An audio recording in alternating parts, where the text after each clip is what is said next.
Blessed people, welcome to our channel. Ini adalah episode pertama kita dalam Blessed Life. We believe we have a blessed life because our life is a blessing. Nah, hari ini kita akan bertamu ke rumah seorang entrepreneur sukses. Tapi siapa sangka, kalau dulu beliau ini memulai sebagai seorang supir taksi, lalu beralih menjadi tukang cat keliling. Penasaran kan? Wah, kok bisa ya? Keren banget pastinya. Pasti kita semua penasaran. Yuk, kita langsung masuk aja.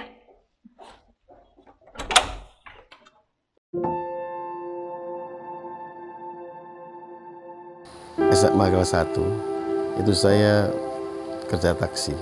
Nggak kayak sekarang, jadi siang jadi malam, malam jadi siang. Kepala jadi kaki. Tantangannya apa Pak? Tantangan Pak Cahyo dalam usahanya merintis bisnis. Pokoknya jangan malu-maluin Tuhan. Saya juga orangnya gini, kita harus nggak boleh nunda-nunda. Pernah nggak Pak Cahyo mengalami kegagalan yang sangat besar? Bisa dapat, oh sudah senang, lupa di kerjaan. Itu yang godaan terbesar anak muda sekarang. Apa saja yang kita minta, kita memperoleh daripadanya karena kita menuruti segala perintahnya dan berbuat apa yang berkenan kepadanya. Hai Blessed people, saat ini kami sudah bersama dengan Pak Cahyo. Apa kabar Pak? Baik, kabar baik saja, luar biasa. Amin. Gimana Pak? Masa pandemi ini masih betah di rumah? Betah, harus betah. Harus betah, mau tidak mau. Iya. Nah, ini Pak, kita penasaran sekali dengan kisahnya Pak Cahyo ini. Gimana sih Pak awal mulanya Bapak memulai merintis usaha ini dan di bidang apa yang sedang Bapak kerjakan? Pertama saya itu SMA kelas 1, itu saya kerja taksi.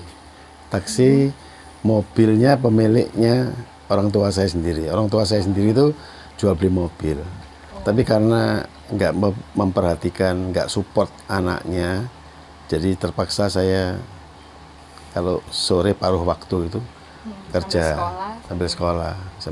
Karena itu saya setelah lulus saya nggak sekolah, nggak nerusin. Karena udah ya itu, karena udah kerja, biaya sendiri, itu. Jadi terpaksa ya harus kerja terus. Jadi saudara saya universitas, saya enggak. Oh, Pak Cahyo ini anak sulung? Enggak. Oh, bukan. Saya anak kelima. Anak kelima. Anak kelima. Anak kelima. Setelah jadi supir taksi, lalu? Setelah jadi supir taksi, saya itu ada teman yang ngasih kesempatan. Saya dari kontraktor cat, mereka yang marketing dari pabrik gitu, dari pabrik. Nah, mobil saya kan waktu itu ada 2, saya kasihkan sopir, jadi saya 2 double job, berusaha pindah yang lebih baik gitu. Yaitu saya saya juga harus kerja nggak kayak sekarang, jadi siang jadi malam, malam jadi siang. Kepala jadi kaki. Itu kaki ngapain tuh kepala. Pak maksudnya? Supaya kerja keras kan tujuan saya dulu cuma duit. Jadi untuk memperbaiki kehidupan saya, ekonomi supaya bisa tercapai cita-cita saya hidup nyaman di dunia ini gitu. Nggak ada lagi, nggak ada tujuan lain. Jadi saya pikir karena untuk sekolah juga tujuannya duit, jadi saya harus duit. Cuma ya itu harus tekun kerja keras, nggak pakai berhenti. Yang tukang cat itu gimana Pak kisahnya Pak? Yang tukang cat itu kisahnya saya diajak teman saya 2 orang, mereka tidak punya orang untuk handle kontraktornya, untuk aplikatornya itu. Jadi saya ditarik, ya udah nggak apa-apa, saya kan tak lepas itu taksinya, saya ikut membantu jadi kerja. Nah, di situ saya lebih lagi kan memerlukan ya paling nggak memerlukan kejelian dalam kerja. Itu kan modal, marketing sama tenaga kerja. Nah, saya itu waktu itu semua sendiri. Nah, teman saya kan ikut pabrik, mereka cuma cari order, dilempar ke saya kerja gitu. Nah itu saya pikir kalau saya juga orangnya gini, kita harus tidak boleh nunda-nunda. Kalau bisa sekarang, kenapa besok? Gitu. Dan apa namanya? saya puji Tuhan ada banyak rekanan teman-teman saya yang kasih kerjaan. Puji Tuhan. Nah Pak Cahyo, kalau dari pengalaman Pak Cahyo waktu mulai merintis itu tantangannya apa Pak Cahyo? Tantangan Pak Cahyo dalam usahanya merintis bisnis sampai bisa sesukses sekarang tuh tantangan apa aja yang Pak Cahyo hadapi? Ya tantangannya itu marketing, terus HRD, sumber daya, sama modal. Saya kan nggak punya modal, tapi saya nggak mau gantung sama orang tua saya. Tetap terus jalan sendiri. Tetap jalan sendiri, puji Tuhan ya itu ada teman yang bantu, kasih kerjaan. Waktu itu teman saya di Bentul ya. Nah, kita dapat kerjaan dari Bentul, jalan terus 1, 2 terus. Jadi karena perlahan membangun modal sendiri, cari modal sendiri. Karena itu trust, kita jaga nama baik, after sales-nya bagus, yaitu saya kuno, jadi ikut harus gitu. Kalau kita melenceng sekitar dibuang udah. Karena terlalu banyak kan saingan juga sekarang ini. Tuh. Tuh.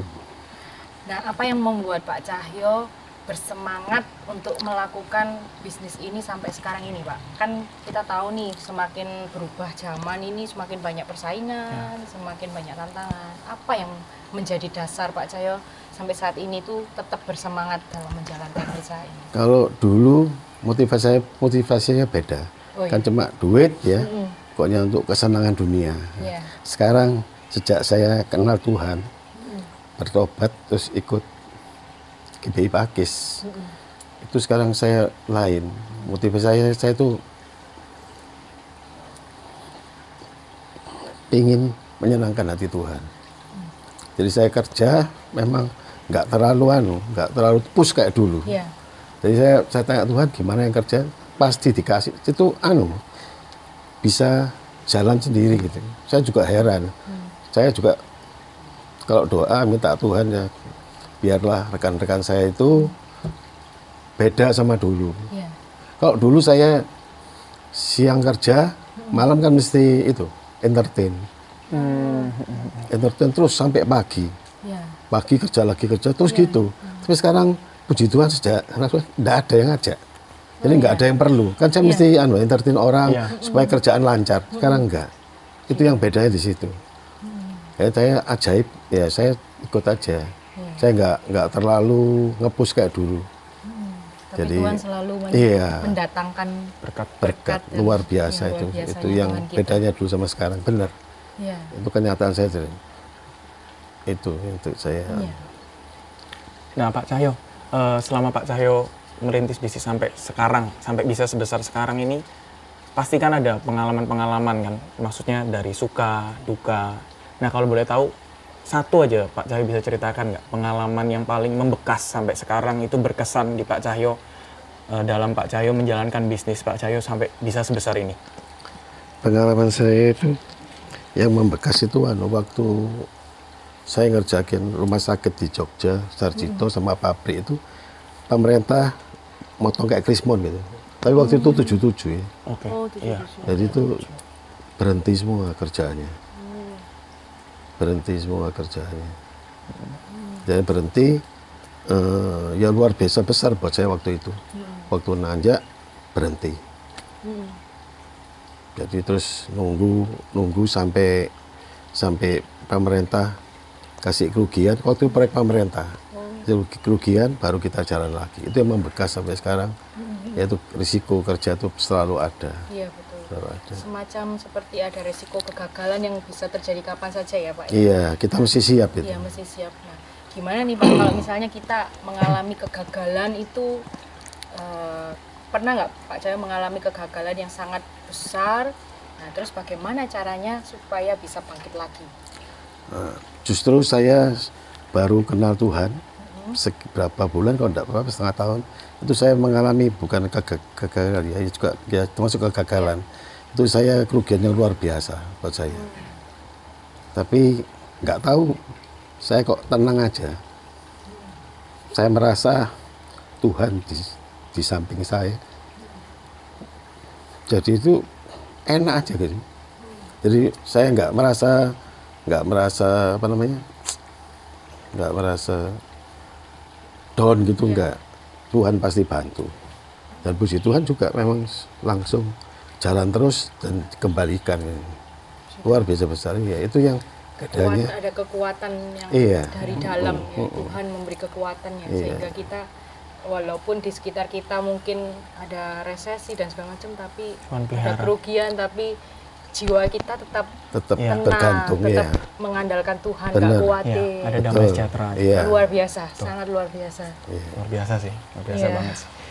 Nah kalau boleh tahu Pak Cahyo, selain Pak Cahyo sekarang berbisnis kontraktor, apa ada bisnis lain nggak di luar bisnis kontraktor yang sedang Pak Cahyo kerjain? Gak ada, cuma saya ikut investasi kecil-kecilan di bank tadi. Oh, investasi. Itu membantu supaya balance. Iya betul. Tapi sekarang ini semua Iya, sedang down ini ya, semua. down Iya. semua. Iya, Pak, saya pernah dengar nih Pak, kisah yang menarik nih. Nah, tentang mobil Pak Cahyo yang baru ini, Iya. mobil BMW. Iya. Boleh nggak Pak dikisahkan di balik itu? Kira-kira apa cerita di balik itu yang spesial? Itu ceritanya rohani. Maksud saya pertama kali dapat petunjuk dari Tuhan. Jadi itu penglihatan. Saya saya pendekin aja ya. Iya. Saya suruh cari mobilmu jual. Saya jual langsung, waktu itu Fortuner putih. Baru saya pakai setahun setengah lah. Saya jual, nanti kamu cari mobil baru. Nah, apa yang kamu suka? Nah, terus saya saya belajar selain dengar firman, dengar khotbah, saya cari brosurnya, saya kasih 3. Pokoknya cari, jangan malu-maluin Tuhan. Ya udah, saya kasih Lexus, BMW sama Mercedes. Iya. Mahal semua. Iya. Tapi kan jangan katanya Pak Gembala juga jangan tanggung-tanggung. Ya saya kasih itu. Yang ternyata yang dipilih yang simbolnya warna-warni itu BMW. Terus saya ditunjukin modelnya mobilnya. Dalam Waduh. penglihatan itu Pak? Iya. Warnanya hitam, saya pikir mobil apa? Terus saya cari, itu ternyata BMW itu X5. Dapatnya tuh di Bangkok sana. Jadi saya waktu suruh ke Bangkok itu saya keluar dari hotel, lihat di jendela itu mereka ada spanduk BMW X5. Di depan kamar itu Pak? Iya, Jendela kamar iya. persis depannya itu. Padahal ini gereja bangunannya kan bulat. Iya. Anak saya juga ngomong, wah kebetulan, kamu itu memang di situ ada spanduk itu katanya. Loh, tapi kan kamar kami ikut milih, ngadep mana? Nggak tahu ya kamarnya dari. Itu ada yang nggak Ajaib. percaya. Iya, betul. Terus saya waktu disuruh, saya keluar ke jalan ke mall, saya suruh naik ke lantai 4. Disuruh ada showroom BMW. Itu kayak waktu disuruh itu gimana Pak? Ada dengar suara. Gambar. Gambar ya? Langsung Saya sering itu selalu penglihatan. gambar ya? kelihatan, iya. Gambar lihat itu, suruh ke tulisan saya nggak audible. Iya. Oh, oke. Lalu saya suruh naik ke mall lantai 7 itu ada showroom. Saya nggak tahu ada showroom mobil. Iya. Nah itu mobilnya di situ. Modelnya ya itu. Terus saya berburu mobil itu. Saya nggak ngerti duitnya, pokoknya nggak boleh utang. Iya. Berarti dari Bangkok mobilnya kirim sini atau? Enggak. Oh. Kan nggak mungkin, cuma saya lihat modelnya. Cuma Oh, oke. dikasih Tuhan penglihatan Mobil itu. dan ternyata ada mobil itu Iya. dan Tuhan yang menyediakan Iya. ya Pak ya. Wah, luar biasa sekali. Dan nomornya harus 52 JC. Apa 5 itu, Pak, roti, 2 artinya? ikan, 5 roti 2 ikan. Wah. Jesus Christ. Oh, oke. Mantap. Itu semua kebetulan yang terus menerus kan bukan kebetulan ya. Iya, iya. Nah, terus waktu saya bayar itu mobilnya ada sisa duit 12 juta. Disuruh beli nomor itu. Nomor itu 12 juta. L52 JC itu. Saya kasih tahu teman saya, ketawa aja, udah. Itu kenyataannya gitu. Uang dari mana saya nggak tahu. Pokoknya waktu saya bayar ada aja gitu. Dan Ada itu aja. semua bukan sebuah kebetulan ya Betul. Pak ya. Semua itu rencana Tuhan yang Iya. luar biasa. Buat dalam saya waktu yang terbaik. betul. buat saya itu besar sekali karena Fortuner cuma berapa ya? Iya. Bisa dapat berapa? Expired. Tiga lebih. Jadi buat saya nggak pernah bermimpi gitu, dapat mobil itu. Dan suruh pakai terus, suruh pakai. Nggak boleh disimpan. Kendaraan perang ini buat Pak Cahyo. Betul, ya, iya. Diperlengkapi. Iya, tunjukkan teman-temanmu. Gitu katanya. Iya, Tuhan itu aja. Ini berkat. Kadang orang ngomong Tuhan itu nggak ada, Tuhan itu nggak bisa dirasakan, tapi Tuhan itu ada Iya, gitu loh. betul. Bagi hambanya yang mau setia untuk mendengar Betul, dan mau setia untuk menunggu. Ternyata Tuhan itu nggak jauh gitu ya. Tuhan Iya, itu memberikan benar. kita tuh banyak sekali petunjuk, kepekaan, baik itu gambar atau suara atau bahkan Iya. dari rema firman Tuhan itu Betul, bisa berbicara betul, lewat iya. kita. Dan nyata sekali kita dengar kesaksian dari Pak Cahyo ini luar biasa sekali. Unik. Ya, dan itu membuktikan kalau Iya. Tuhan itu nyata ya. Tuhan Iya. itu luar biasa dan nggak ada satupun yang kebetulan Betul, dalam Tuhan. betul. Unik, sangat unik. Nah Pak Cahyo, kalau boleh kasih saran nggak ini Pak, untuk buat anak-anak muda kayak saya atau teman-teman yang lain yang nanti ngedengerin video ini, apa sih tantangan untuk anak-anak muda ke depannya? Di zaman Apalagi sekarang di ya. zaman pandemi ini kan Iya. semua serba susah, terus banyak mungkin teman-teman kita yang muda yang kerja di kantoran atau apa berhenti atau di PHK, terus mau cari penghasilan akhirnya mau nggak mau belajar memulai usaha Iya. dan lain sebagainya. Itu tantangan paling besarnya apa yang bakal mereka hadapi? Iya, menurut kalau pengamatan Pak saya lihat anak muda sekarang, biasanya tantangan mereka kan modal ya. Iya. Iya. Padahal kalau buat saya, kalau berkutat di modal nggak jalan. Ini semua kebetulan nggak jalan. Sekarang kan banyak usahanya. Iya. Kalau kita mau tekun, kerja keras pasti bisa jalan. Dan itu penyakitnya itu jangan suka nunda. Kalau bisa sekarang, jangan besok. Kan besok aja bisa, jangan. Banyak sekali saingan kita. Iya betul. Iya. Dan tuntutan, saya lihat tuntutan sekarang itu luar biasa orang apa yang pemakai jasa kita, Iya. jasa ya, itu mereka banyak saingan. Gitu dia kita nggak jelek sedikit ganti, minta murah, bagus, Iya. ya cepet bayarnya Iya. belakangan. Iya. Iya, Itu bisnis sekarang. Iya. Memang Saya alami seperti sekarang ini. persaingan ketat ya Pak ya. Betul, betul. Tapi kalau kita mau kerja keras, tekun pasti bisa. Nggak ada yang nggak bisa. Modal utama Tuhan ya. Betul. Apa yang ada di Yakobus ini? Apa libatkan Tuhan dalam rencanamu, itu yang bagus sekali. Kasih Tuhan. Amin. Kalau kita melihat di dalam dunia usaha ini kan banyak sekali godaan ya Pak ya. Seperti misalnya khususnya anak-anak muda zaman sekarang ini kan Iya. ketika mereka lahir, mereka sudah terbiasa dengan hidup yang instan, dengan adanya sekarang kan semua alat serba canggih, tentang internet, informasi mudah diakses dan lain sebagainya, sehingga membentuk anak-anak muda yang maunya serba cepat. Nah, dan dunia juga menawarkan jalan pintas untuk menuju kesuksesan. Nah, kira-kira nilai-nilai atau value apa yang harus kita pegang, kebenaran firman Tuhan apa yang harus kita pegang supaya anak-anak muda tidak mudah untuk tergoda atau berkompromi dengan tawaran yang disediakan oleh dunia. Ya itu kalau saya lihat ya kita harus selalu mendekat sama Tuhan. Kalau kita semakin dekat sama Tuhan, gak akan tergoda. Tapi yang banyak tergoda kan godaan dari kita sendiri. Diri kita Itu yang sendiri susah. ya, Pak, ya. Iya. Mamanya baru kerja, baru bisa kerja, terus buka kredit. Ya, utang ini, utang itu, Oh iya betul. utang. Emang menurut saya kok utang boleh, tapi jangan maksimal. Kalau kita melebihi dari kemampuan kita, bisa kalau banget kasih plafon ya, berapa persen, 70% 80% dari hasil kita. Kan enggak makan kalau Iya, nggak bisa betul, kerja. betul. Iya. Itu yang godaan paling besar. Saya juga gitu dulu. Gitu dapat duit, ini maunya beliin apa sih? Waktu dulu kan stereo set atau mau beli mobil. Padahal enggak. Kalau emang buat kerja, oke kita langsung pakai. Tapi kalau itu kemauan diri sendiri, itu yang susah nahannya. Kalau bikin cepat ya, ini aja enak wis. Utang bisa dapat, sudah senang, lupa di kerjaannya. Itu yang godaan terbesar anak muda sekarang gitu. Penguasaan diri berarti. Penguasaan diri ya. Penguasaan diri berarti. Tidak konsumtif. Iya, ya. Anak saya juga gitu. Nggak dikasih tahu, kalau sudah dikasih tahu sudah kebentur baru. Oh iya. Kenapa nggak jajalin dari dulu? nggak dengar ya. Gitu, Iya, betul. Pak, ya. Betul.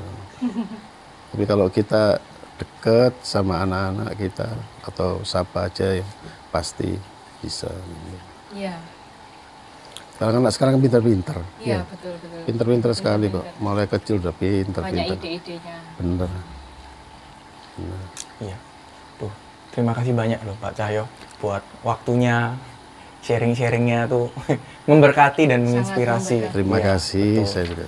Sangat terinspirasi sih. Ya, khususnya kita sebagai Iya, anak muda yang Tuh, kita masih perintisan. ya, mulai bisnis dan ini lain. membuat kita semakin apa ya, Terpacu. belajar gitu.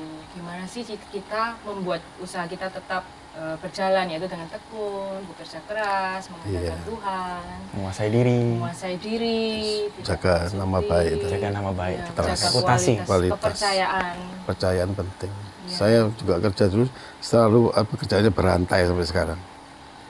Jadi rekanan saya itu lama-lama. Saya mulai dari 76. Musara Cipta 76 sampai sekarang. Saya jadi subkontraktornya. Iya. Dia malah udah tiga generasi. generasi. Berarti udah 44 tahun kalau dari 76 ya. Iya. Iya. Lama. Sampai sekarang saya ngerjain punya itu namanya Nusara Cipta. Karena ada trust itu tadi ya, Pak. Iya. Kepercayaan mereka enggak akan lepas. Harga boleh itu ya. Tapi kepercayaan tuh nggak bisa. Mahal. Iya. Mana yang diingat siapa dulu gitu. Benar. Terima kasih Pak Iya, Cahyo, terima kasih sekali. Terima kasih, Sudah- saya juga terima kasih. Iya. Sudah menerima kami untuk berbincang-bincang di rumah Pak Cahyo sore hari ini. Saya yakin dan percaya Blessed People akan sangat-sangat diberkati oleh perbincangan kita pada sore hari ini. Tuhan menjanjikan hal ini kepada setiap orang yang taat melakukan segala perintahnya. Kita baca dari 1 Yohanes 3 ayat 22. Dan apa saja yang kita minta, kita memperoleh daripadanya karena kita menuruti segala perintahnya dan berbuat apa yang berkenan kepadanya. Nah, Bless Life, itu tadi bincang-bincang seru kita bersama Pak Cahyo. Semoga bincang-bincang tadi itu boleh menginspirasi, boleh memberkati teman-teman semua yang mendengar. Semoga ini benar-benar bisa teman-teman terapkan di dalam kehidupan sehari-hari, agar teman-teman boleh menjadi berkat sama seperti yang Pak Cahyo alami di dalam kehidupannya. Semoga teman-teman sehat selalu, dan Tuhan Yesus memberkati. Sampai jumpa di episode Bless Life berikutnya. And remember, we believe we have a blessed life because our life is a blessing. Sampai jumpa, Tuhan memberkati. Tuhan berkati.